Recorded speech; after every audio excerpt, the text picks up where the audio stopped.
Gracias por este día, por la oportunidad que nos das de poder leer tu palabra. Te agradecemos por lo bueno que eres, Dios. Y te rogamos que hables a cada uno de nuestros corazones. En el nombre de tu Hijo Jesús. Amén. Sale, hermanos, pues vamos a continuar. Es Apocalipsis capítulo 14.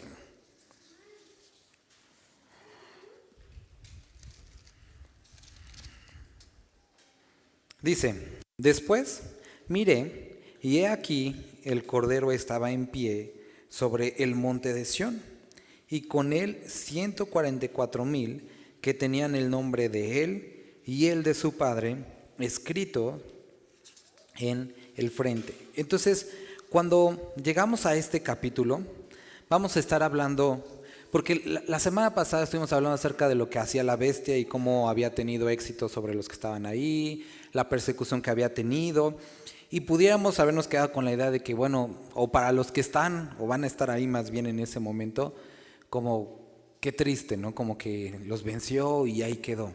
Pero vamos a estar hablando el día de hoy de 8 cosas en las que Dios tiene o tendrá victoria en este momento y que actualmente tenemos victoria a través de Cristo Jesús en esas 8 cosas en particular. Entonces, a lo largo de este estudio vamos a estar resaltando esas 8 cosas que nos menciona acá.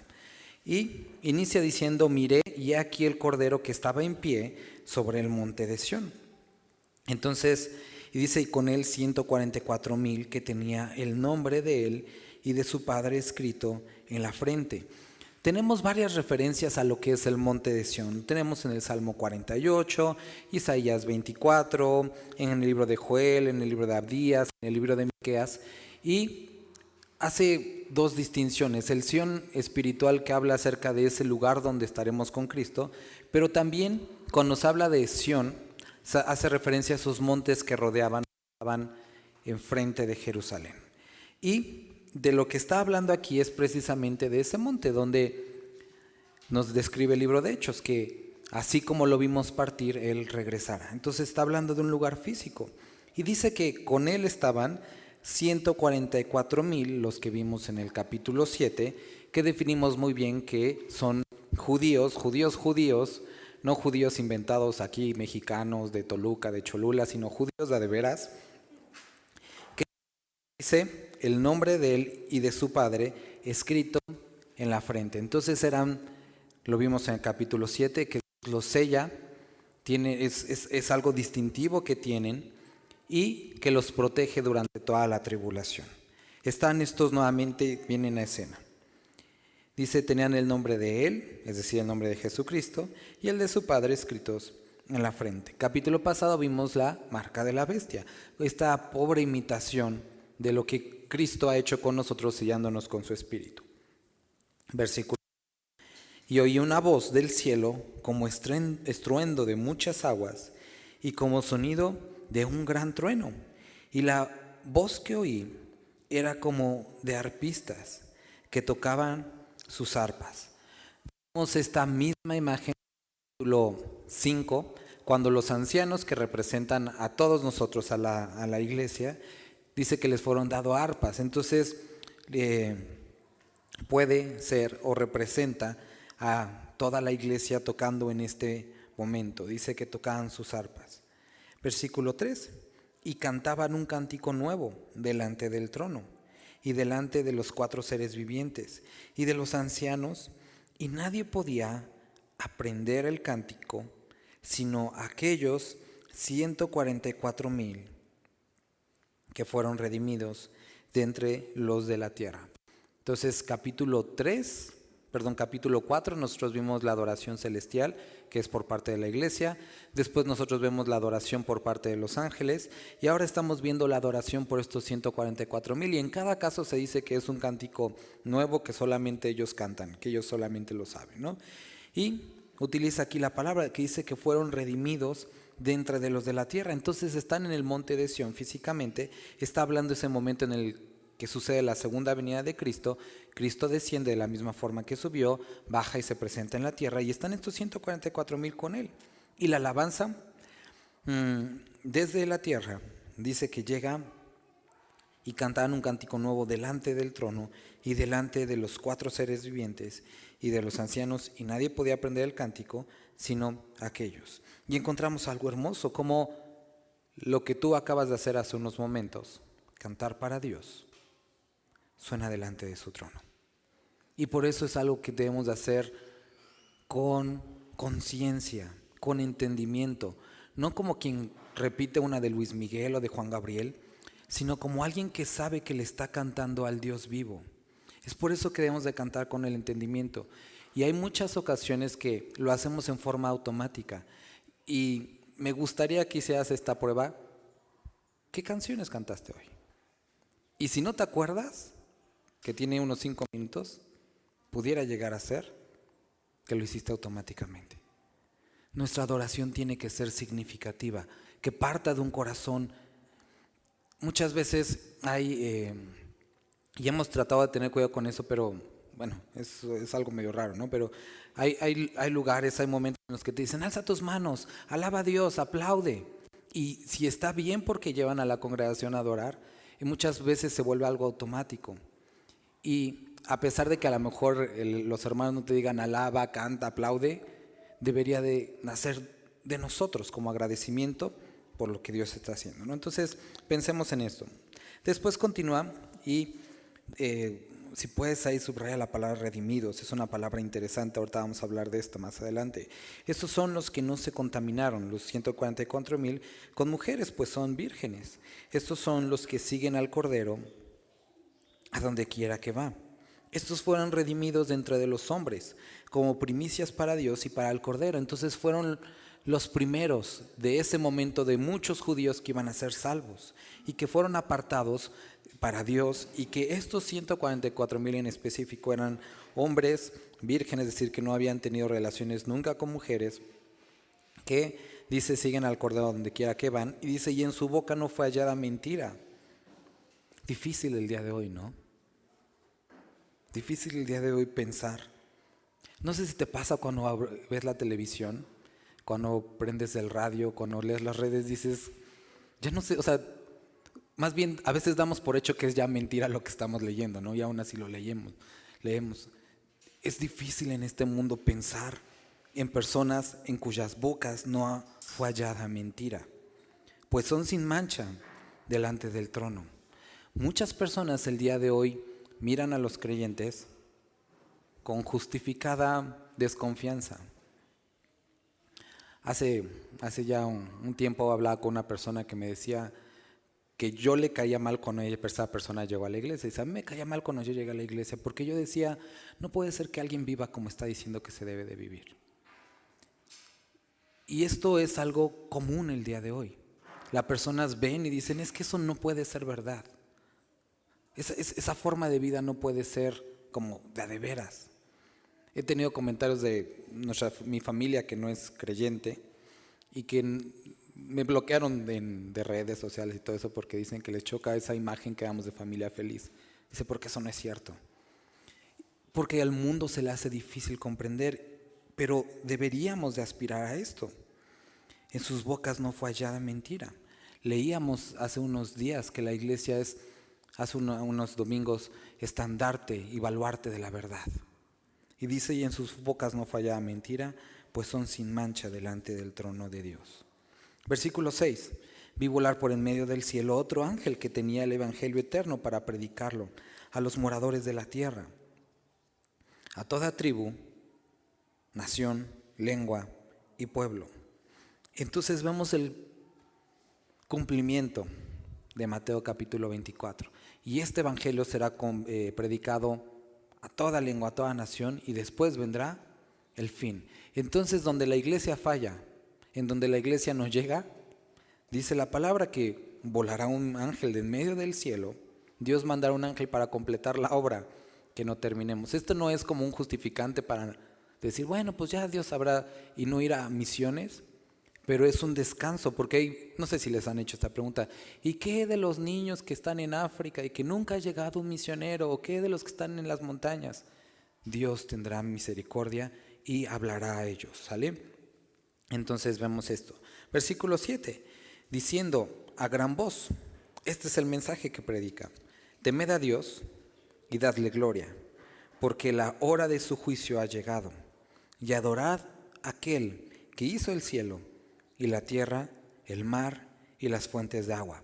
El mensaje en ese momento es un tanto diferente porque queda días, meses, no sabemos en qué momento exacto de la tribulación, pero bueno, están entre los últimos 7 años, entonces es eminente el juicio de Dios.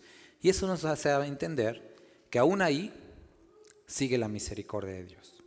Si aún en ese momento Dios tiene misericordia, el día de hoy tiene misericordia para ti y para mí. Versículo 8. Otro ángel le siguió, diciendo: ha caído Babilonia, la gran ciudad, porque ha hecho beber a todas las naciones del vino de su furor y de su fornicación. Vamos a hablar como más a fondo de este tema cuando llegamos al capítulo 17, porque Babilonia representa 2 sistemas, uno económico y político y el otro religioso, que vemos la caída de los 2 sistemas en el capítulo 17. Después hay un tercer ángel. Dice: el tercer ángel lo siguió diciendo a gran voz: si alguno adora a la bestia y a su imagen y recibe la marca de su frente o en su mano, él también beberá el vino de la ira de Dios, que ha sido vaciado puro en el cáliz de su ira. Entonces, como hablábamos la semana pasada, la marca de la bestia no es algo como, chin, me la puse y no sabía, y era un tatuaje de esos que salen en los dulces. No, va a ser algo evidente, que las personas, como va a haber una advertencia, va a decir, ese es. Y no como de esas publicaciones en internet, que ahorita del día de hoy hay tantas de esos, ¿no? Que tiempos antes del fin y cosas del fin, todo, sino va a ser un ángel de parte de Dios que va a decir, esa es la marca de la bestia. Y quiero que noten que está relacionada la adoración con los que portan esta marca. Entonces va a ser algo no como que le suceda a las personas, vuelvo a repetir, sin saber, sino producto de esta adoración que ya han venido prestando a la bestia, a su imagen, y la marca únicamente va a ser el complemento de esto que ya ha nacido en sus corazones. Versículo 10. También les advierte que los que hagan esto beberán al igual que ellos el vino de la ira de Dios. Encontramos referencias a este símbolo, ¿no? Lo vemos en el Salmo 75, lo vemos en el libro de Jeremías, cuando habla acerca del vino de la ira de Dios, que es como completa la ira, que ha sido vaciado puro en el cáliz de su ira y será atormentado con fuego y azufre delante de los santos ángeles del Cordero. Y aquí en este versículo podemos ver cosas interesantes acerca del infierno, cosas que a lo mejor ya sabemos, pero son interesantes volver a notar. Primero dice, y será atormentado. Lo hemos dicho muchísimas veces, pero el infierno no es un lugar en el que hay música rock, cervezas y Satanás divirtiéndose. Satanás no es el dueño del infierno, no es el rey del infierno, es un lugar de tormento para él y todos los que estén ahí. Cosa importante. Segundo, dice con fuego y azufre. Y hemos hablado en ocasiones pasadas por qué el estarse quemando constantemente. Hace referencia al sacrificio que se presentaba en el altar. Y entonces se presentaba el sacrificio, era agradable, y los pecados momentáneamente eran cubiertos porque eran vaciados sobre la sangre del animal. Cuando viene Jesucristo, ese sacrificio ya no es momentáneo, sino es una sola vez y para siempre, porque es completo su sacrificio. Las personas que no toman ese sacrificio entonces tienen que poner su propia vida en expiación por sus propios pecados. Se quema, pero lo ve Dios y dice, no es suficiente, no se cubrieron. Y entonces vuelve a tener que estar ahí. Y otra vez, y otra vez, y otra vez, por la eternidad, porque nuestras vidas jamás serán suficientes para expiar los pecados. Entonces dice fuego y azufre, y aquí nos menciona algo importante, algo como, dice, delante de los santos ángeles y del Cordero. Dios, y espero que lo podamos como entender de la forma que lo describe aquí, no está ausente del infierno. O sea, no es un lugar que Él como, yo ni voy, o sea, Él es un lugar que Él ha creado para satisfacer su justicia para Satanás, la bestia, el falso profeta y los que decidan ir allá. No es Satanás el príncipe o el rey del infierno, es un lugar creado por Dios para su juicio. Y aquí dice por eso que estas personas serán atormentados en este fuego y azufre delante de los santos ángeles y del Cordero de Dios. Versículo 11, y el humo de su tormento sube por los siglos de los siglos. Entonces nunca va a acabar. Y esta es la cuarta cosa la tercera que podemos ver aquí. Primero, el infierno es un lugar de tormento, es un lugar que satisface la justicia de Dios y es un tormento eterno.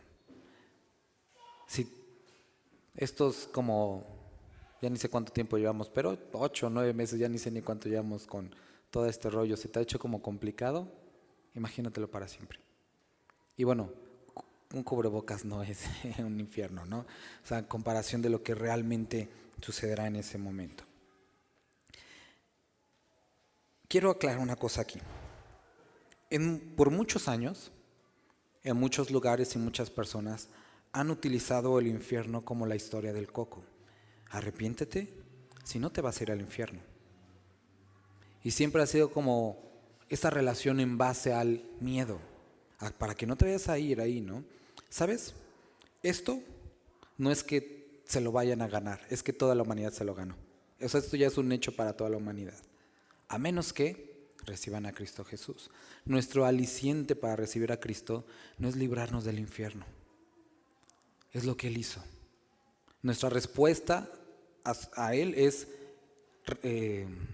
agradecimiento por su amor. No es o no debería de ser para que no vayas al infierno. Porque si le dices vas a ir al infierno, pues cualquiera, nadie quiere ir allá. Pero eso debe ser importante en nuestro entendimiento. Versículo 12. Aquí está la paciencia de los santos. Es decir, los que van a estar en ese momento en la tribulación. Los que guardan los mandamientos de Dios y la fe de Jesús. Oí una voz que desde el cielo me decía, escribe, bienaventurados, muy bendecidos, doblemente bendecidos, de aquí en adelante, los muertos que mueren en el Señor. Sí, dice el Espíritu, descansarán de sus trabajos, porque sus obras siguen con ellos. Entonces, contrario a lo que no van a tener los que mueran sin Cristo, los que mueran con Cristo y los que morimos con Cristo, vamos a tener descanso. Y dice, porque sus obras siguen con ellos, sus obras trascienden. Versículo 14, miré y aquí una nube blanca, y sobre la nube uno sentado semejante al Hijo del Hombre, que tenía en la cabeza una corona de oro, y en la mano una hoz aguda. Y del templo salió otro ángel clamando a gran voz al que estaba sentado sobre la nube. Este es identificado con Cristo. Y un ángel que le dice lo siguiente, mete tu hoz. Mucha gente tiene problemas de decir, es que ¿quién le puede dar órdenes a Jesucristo? No le está dando órdenes. Simplemente está anunciando que el tiempo está listo. Mete tu hoz y ciega, porque la hora de cegar ha llegado, pues la mies de la tierra está madura. La palabra que encontramos para madura aquí no es como por ejemplo con un aguacate apenas se empieza a sentir medio blandito, sino cuando ya está a punto de echarse a perder. Es decir, Dios retrasa su juicio para aguardar el arrepentimiento hasta el último punto posible. 16. Y el que estaba sentado sobre la nube metió su hoz en la tierra y la tierra fue cegada. Salió otro ángel. Y eso es lo que nosotros vemos representados, por ejemplo, en la parábola del el trigo y la cizaña, que no se separa porque puede arrancar uno, sino hasta el final. Es esto lo que estamos viendo. Y salió del altar otro ángel que tenía poder sobre el fuego. Y llamó a gran voz al que tenía la hoz aguda, diciendo, mete tu hoz aguda y vendime a los racimos de la tierra, porque sus uvas están maduras, y encontramos la misma palabra aquí. Y el ángel arrojó su hoz en la tierra, y vendimió la viña de la tierra, echó las uvas en el lagar de la ira de Dios. Y fue pisado el lagar fuera de la ciudad, y el lagar salió sangre hasta los frenos de los caballos por 1600 estadios. Esta es la imagen. Vamos a Isaías 63 para que vemos esta misma profecía en Isaías.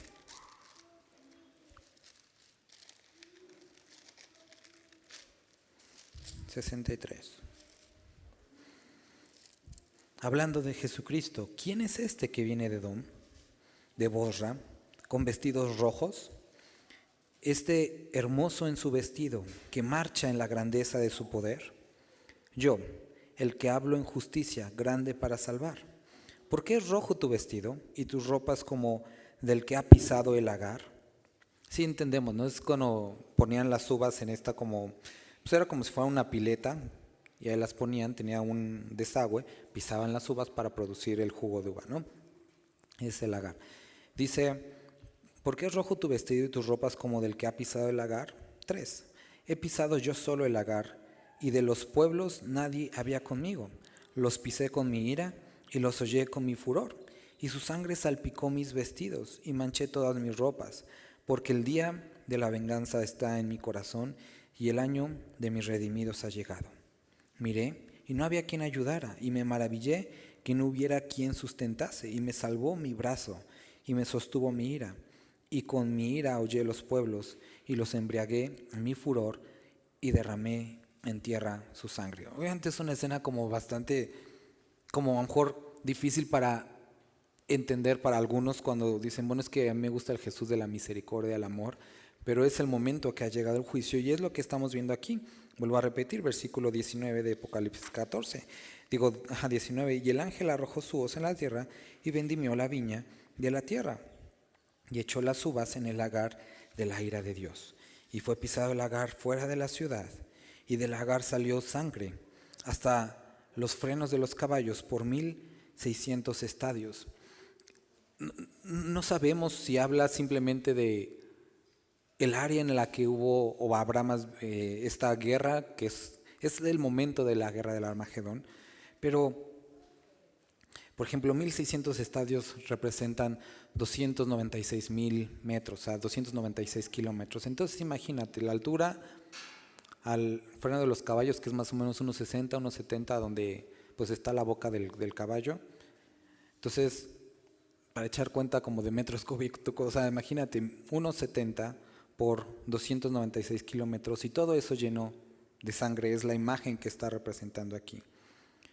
He leído de personas que han hecho como todo estas cuentas, ¿no? Dicen, bueno, ¿será posible que haya tanta sangre, como un río corriendo de tanta sangre? ¿Cuántas personas se necesitarían? Y entonces empiezan a hacer los cálculos que una persona adulta tiene 5.5 litros de sangre a 6 más o menos. Entonces los multiplican, por ejemplo, el ejército que se menciona de 200 millones y salen las cuentas, ¿no? Pero el punto no es saber si es como un río de sangre. Lo que sí aquí describe es esta victoria total y completa de Cristo sobre todo ese ejército. Vamos a continuar leyendo al versículo 15 y ahorita vamos a... Vi en el cielo otra señal grande y admirable, 7 ángeles que tenían las 7 plagas postreras, porque en ellas se consumaba la ira.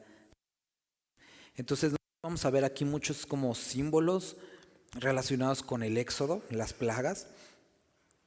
Vi también como un mar de vidrio. Entonces recuerda, no es como el mar que conocemos. Ellos llamaban al mar, al como lavabo grande que estaba fuera del templo, donde se hacía el lavado ceremonial. Vi dice este mar de vidrio mezclado con fuego, y los que habían alcanzado la victoria sobre la bestia y su imagen y su marca y el número de su nombre, en pie sobre el mar de vidrio con las arpas de Dios. Entonces ya vimos en victoria a los 144,000 y también a estos que salieron de la tribulación y estaban en pie. Otra vez esta palabra es interesante, sobre el mar de vidrio. Ahorita vamos a ver esto. Y cantan el cántico de Moisés, siervo de Dios, y el cántico del Cordero, diciendo, grandes y maravillosas son tus obras. Y este es el mismo cántico que nosotros vemos en el libro de Éxodo, cuando atraviesan el Mar Rojo, y entonces la hermana de Moisés los guía en adoración a Dios, y es este cántico. Dice, ¿quién no temerá, oh Señor? ¿Quién no te temerá, oh Señor, y glorificará tu nombre? Pues solo tú eres santo, por lo cual todas las naciones vendrán y te adorarán, porque tus juicios se han manifestado. Después de estas cosas, miré, y aquí fue abierto en el cielo el templo del tabernáculo del testimonio. Entonces recordemos que dice en el Antiguo Testamento que el tabernáculo era un modelo de el cielo, ¿sale? O del tabernáculo del cielo. Entonces vemos este mismo símbolo del libro de Éxodo. Y del templo salieron los 7 ángeles que tenían las 7 plagas, vestidos de lino limpio y resplandeciente y ceñidos alrededor del pecho con cintos de oro, como o parecido a la vestimenta de los levitas. Y uno de los 4 seres vivientes dio a los 7 ángeles 7 copas de oro, llenas de la ira de Dios. Estas copas eran más bien como unos como sartenes, porque eran planas, eran donde se ponía el incienso, obviamente sin el mango, sino eran como pues sí, una copa pero plana.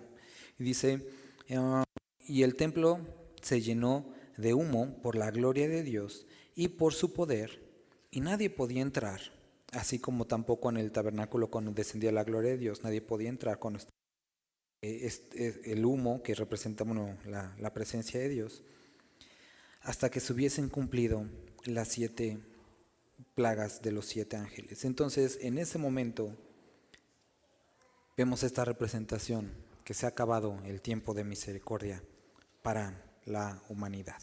¿Sale?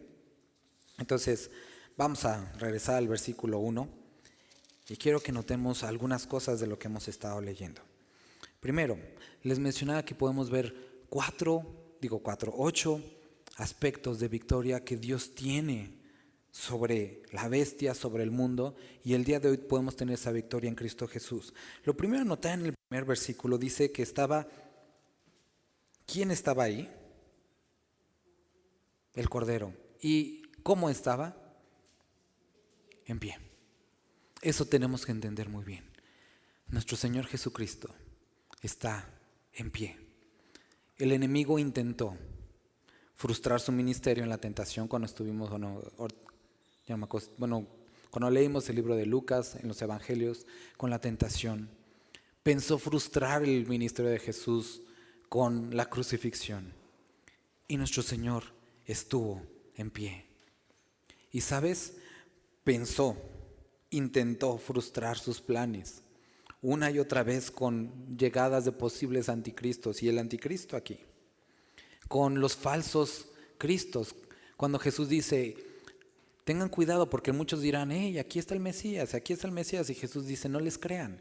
Y vemos este intento recurrente. Ayer estaba viendo el video de una señora, ¿no? Bien rara, que decía que ella era Jesús, y dije, no, ella está súper mal, ¿no? Hablando de un Dios Padre Melquisedec, o sea, cosas bien raras. Y esto ha sido constante.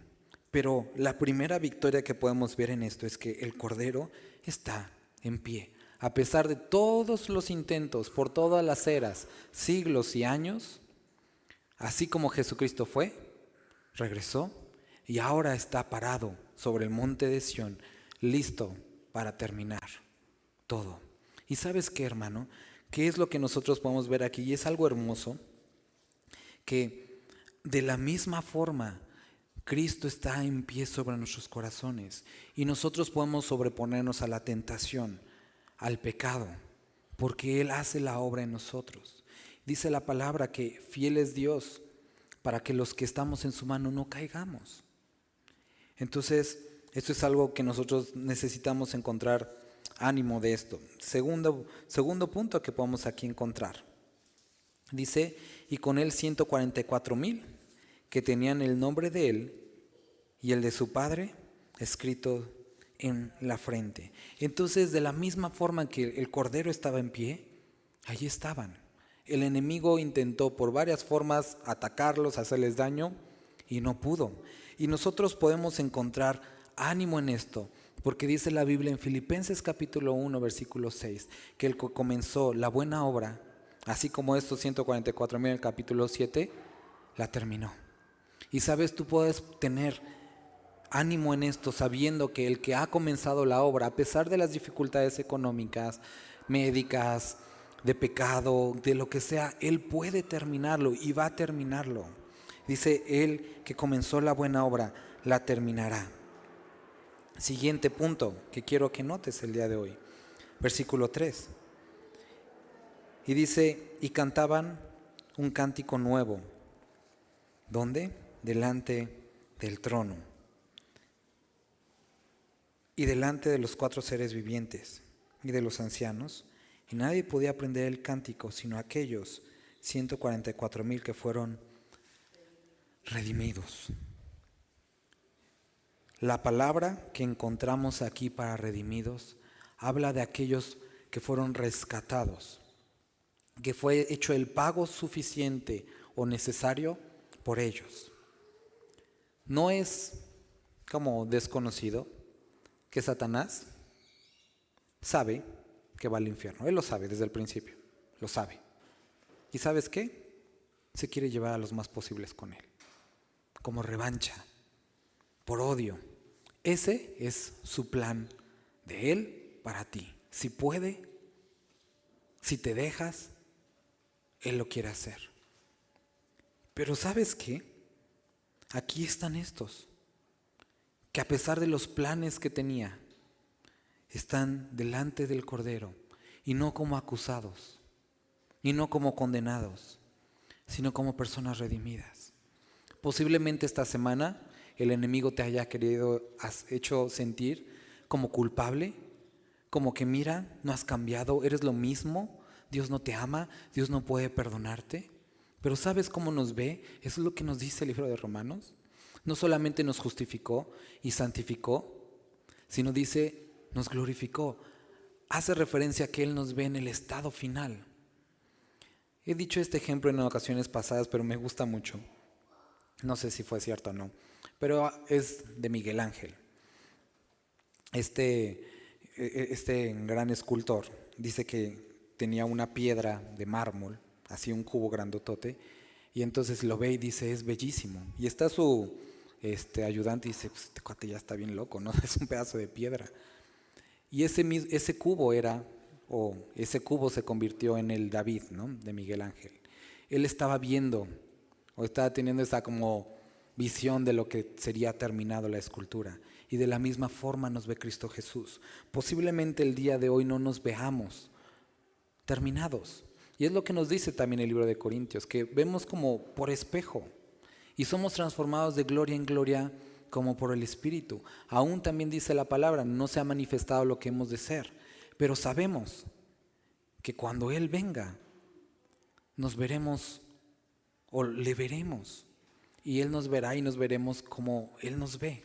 Y sabes, hermano, esto es algo en lo que tú y yo deberíamos de encontrar gran ánimo. Él nos ve como redimidos. Hay muchas circunstancias que el día de hoy seguimos cargando y no son para desestimarse, necesitamos perseverar en Él, pero Él nos ve como redimidos de Dios. Versículo 4 y 5, vemos el siguiente punto importante. Estos son los que, primero, no se contaminaron con mujeres, que siguen al Cordero por donde quiera que van, lugares a lo mejor difíciles o complicados, y en sus bocas no fue hallada mentira. Y había muchas ocasiones para caer, había muchas oportunidades para que estos se contaminaran con mujeres, había muchas oportunidades para que estos mintieran. Hubo persecución, o habrá persecución, y eran momentos difíciles en los que tenían que seguir a Cristo. Pero ¿sabes qué? Podemos ver aquí lo que nos dice el libro de Romanos capítulo 8. ¿Qué nos separará del amor de Cristo? Hay muchas circunstancias que tú te puedes enfrentar el día de hoy.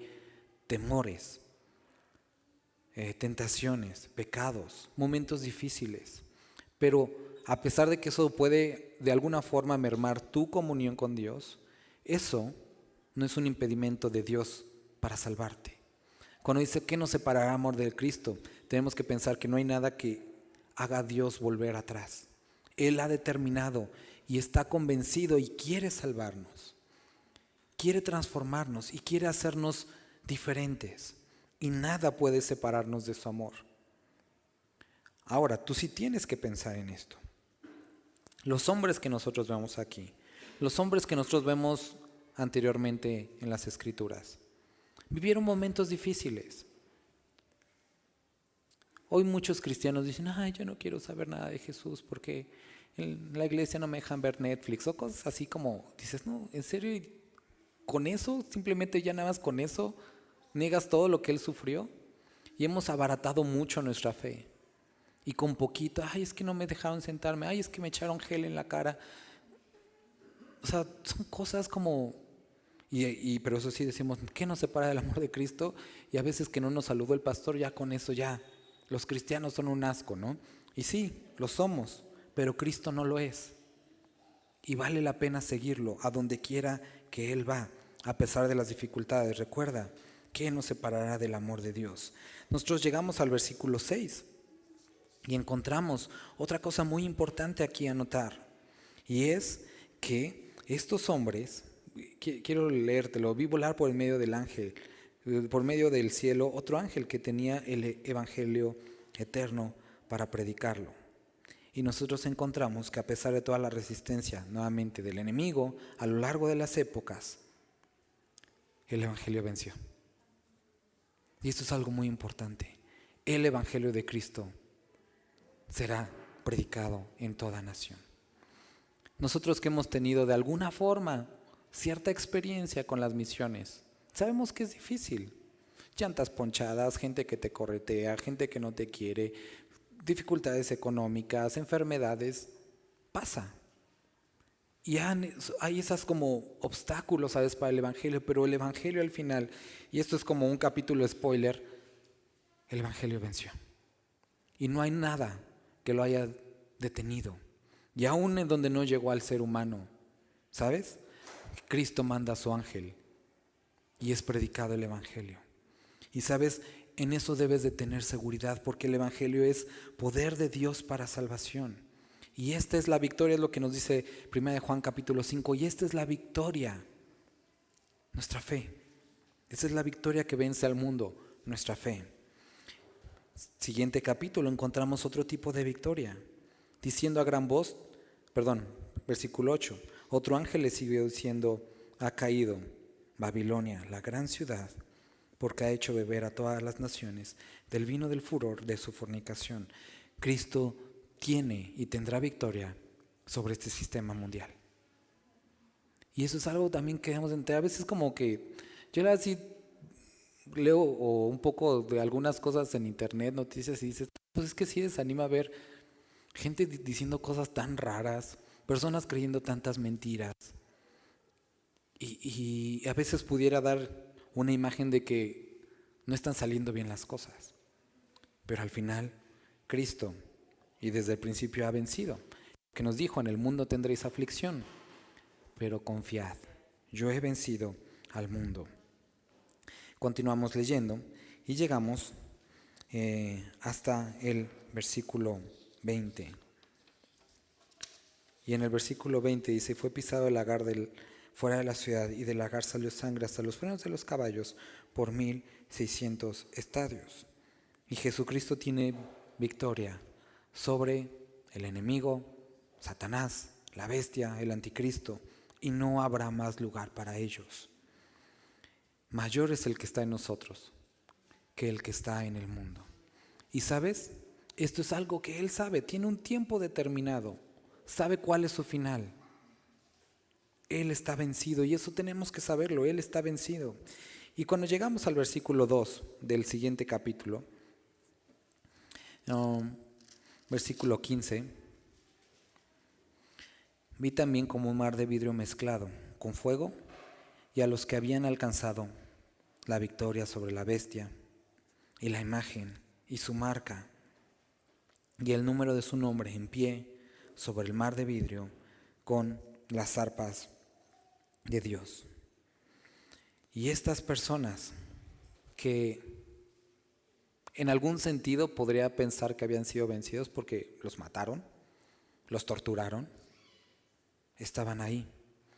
Y cuando Satanás pensó que los había vencido porque los mató, realmente les había dado la victoria, porque los había adelantado a la presencia de Dios. Y son estas 8 cosas que me gustaría que el día de hoy pudieras entender, hermano. Quiero que el día de hoy podamos quedarnos con esto. Hay muchas cosas que estamos viviendo en este mundo, se están desencadenando muchos males, también cosas buenas, muchas oportunidades, pero no sé si tú lo sientas, pero como que hay muchas cosas que se están precipitando, como que están como acelerándose la maldad, las mentiras, o sea, como que yo mejor de unos 6 meses para acá he visto como que está avanzando todo muy rápido. Y sabes, hay muchas personas que no están siendo capaces de entender en qué tiempo estamos viviendo. Y muchos están distraídos con diversas cosas, como el trabajo, como el temor, como infinidad de cosas. Pero viendo todas estas cosas que estaban pasando, la idea que ellos deberían o que tenían era, Cristo está entre nosotros, está terminando todo. Es el momento de darle con todo. Y sabes, esta es la misma mentalidad que debe de haber entre nosotros. Viendo el tiempo, entendiendo las señales y viendo lo que estamos viviendo como iglesia y como generación, deberíamos de saber que es momento de entregarlo, no porque antes no lo sea, pero más que nunca, entregarlo todo a Cristo Jesús. Veo a muchas personas diciendo, cuando termine esto, cuando llega a esta edad, pero probablemente, y piénsalo, solo probablemente, no llegue el tiempo a eso que tú esperas. A lo mejor unos digan, ay, pues cuando mi hijo de 5 años, no sé, mi hija de 6 años, salga de la universidad, ahora sí me dedicaré. Probablemente no lleguemos hasta allá. Y habremos desperdiciado este momento que nos fue dado. No sé si, por ejemplo, piensa nada en esto, ¿no? Antes de diciembre del año pasado. A lo mejor tú tenías planes como, voy a salir con mi familia a la playa, voy a ir a un día de campo, ¿no? Y como se suscitó todo esto, como que muchos planes, como dices, híjole, hubiera ido, hubiera hecho, me hubiera reunido, porque ahorita hay ciertos impedimentos y ya las cosas, bueno, de alguna forma no son iguales. Y nos quedamos con, lo hubiera hecho. Y muchas veces, o también no hacemos las cosas por ciertos temores, o porque decimos, bueno, es que no sé si vaya a funcionar o lo que sea. Pero en base a lo que acabamos de ver aquí, tenemos que entender que el que vence al final y que ha vencido es Cristo Jesús.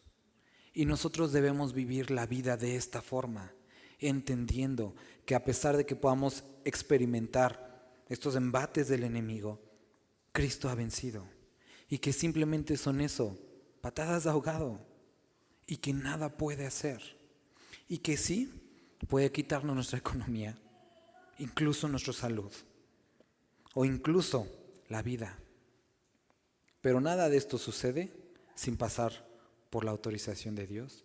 Y tenemos que saber que si aún esto sucediera, seguiremos siendo vencedores, porque habremos llegado a su presencia. Y lo que nos dice, los que mueran, descansarán. Y aparte sus obras, lo que hicieron, sigue con ellas. Entonces esto es ganar, ganar para nosotros. Esto es lo que describía Pablo. Si estoy aquí, para Él. Y si me muero, voy a estar con Él. Entonces, de ambas formas yo gano. Pero tenemos que vivir nuestra vida sabiendo esto y dándolo todo, hermanos. Aprovecha cada oportunidad para compartir el Evangelio a los que no lo conocen y con tu familia para desarrollar el carácter de Cristo, las obras piadosas que Él preparó de antemano. Esto es el tiempo que nos ha tocado vivir y esto es en lo que nosotros necesitamos caminar. Dejemos de lado todo, como dice el Hebreos, y con esto quiero terminar. Quiero leerte Hebreos capítulo 12. Esta debería de ser como lo que repitamos todas las mañanas. Por tanto, nosotros también, teniendo en derredor nuestro tan grande nube de testigos, despojémonos de todo peso y del pecado que nos asedia. Es tiempo de poner todo eso a un lado, despojarnos y corramos con paciencia la carrera que tenemos por delante, sea muchos años, sea una semana, corramos lo que tenemos por delante. Puestos los ojos en Jesús, el autor y consumador, el que lo diseñó y el que lo terminó de la fe, el cual, por el gozo puesto delante de él, sufrió la cruz e hizo menospreciando el oprobio, y se sentó a la diestra del trono de Dios. Considerad a aquel que sufrió tal contradicción de pecadores contra sí mismo, para que vuestro ánimo no se canse hasta desmayar, porque tenemos que saber que no hemos resistido hasta la sangre. Él lo hizo por nosotros. Entonces, no desmayemos y prosigamos a la meta. Vamos a orar, hermanos.